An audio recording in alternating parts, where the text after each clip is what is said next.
Hi my dear students, I'm Ranja Ma'am and welcome to my channel. Today I have got a very special guest with me. She is a topper. She has scored 99% in class 12 in 2020. 100 out of 100 in 3 subjects out of the 5 subjects that she had. She is Mrittika Maitra. Mrittika, thank you for coming here and a big congratulations to you for your amazing result. So, what was your first reaction when you came to know that you are the topper? Disbelief, honestly. I wasn't expecting anything more than a 96 or a 97. So, let me start by asking you who was your backbone, your guiding star? My mom, I could not have done this without her. I'm sure she must be one super supportive mom. Okay, moving on to the next question. Tell me one thing, do toppers study throughout the day?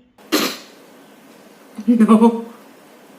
Okay, let me be a little more specific. For how long did you study throughout the day? Say per day, how many hours? Two maximum. We had tests and stuff regularly in school, so I had to prepare for that and I had to keep myself up to date with my homework and stuff. So that'd be about 2 hours of self study a day, not more. I can't do more in a day. So, did you take breaks? Very frequent ones. I can't study for duration because I do very intensive study sessions. I can't pay attention that intensively for longer than say 15 or 20 minutes at a stretch.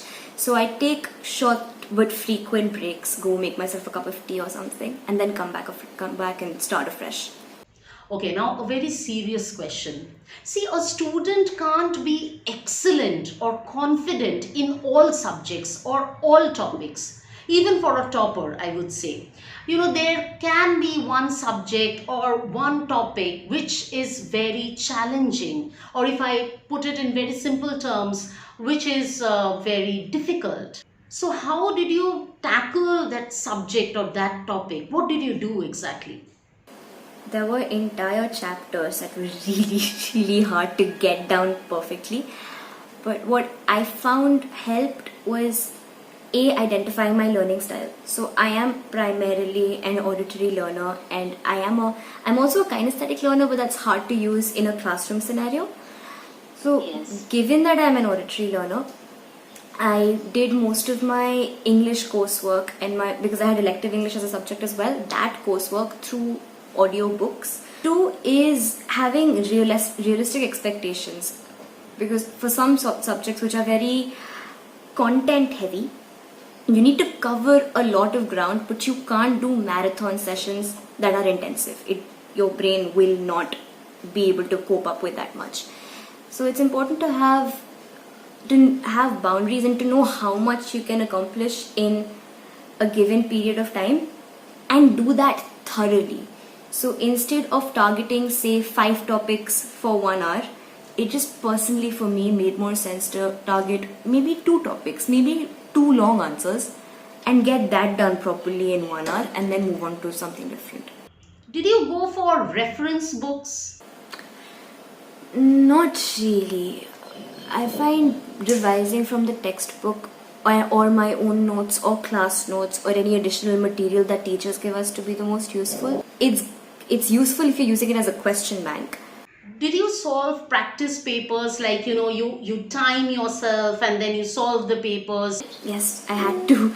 There was some papers which I struggled to finish, so I had to time myself and complete papers within that stipulated time. Even if I didn't have the time in a day to do an entire 3-hour paper, I took sections of the paper and timed those. For my subjects, most of them have a section A and a section B, and there's different amounts of time you can afford to give in each. So I do maybe 3 section A's timed in a day, so half an hour and then a little bit of break, and then half an hour and then a little bit of break, and then again half an hour.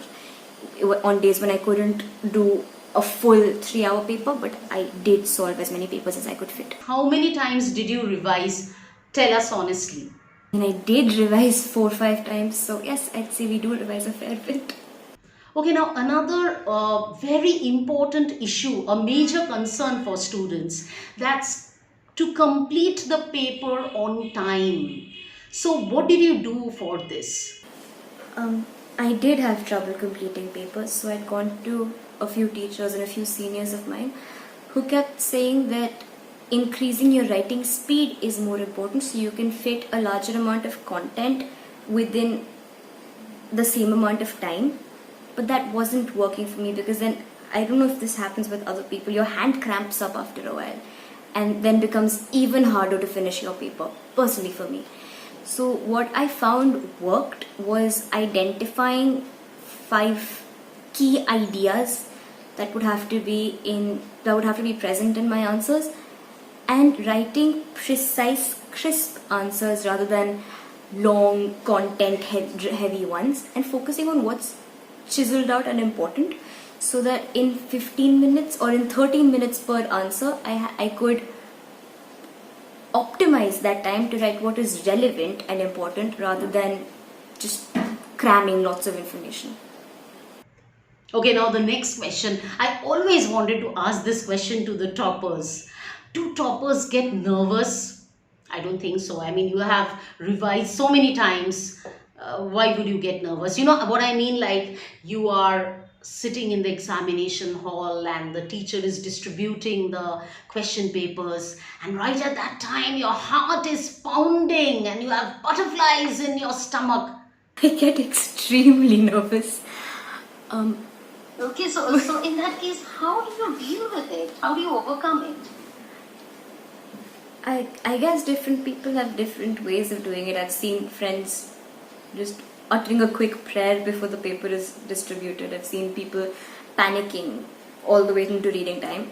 What I found worked for me was this one Dr. Seuss quote, which is, you have brains in your head, you have feet in your shoes, you can go in whichever direction you choose, you are who you are, you know what you know, and you are the guy that decides where to go.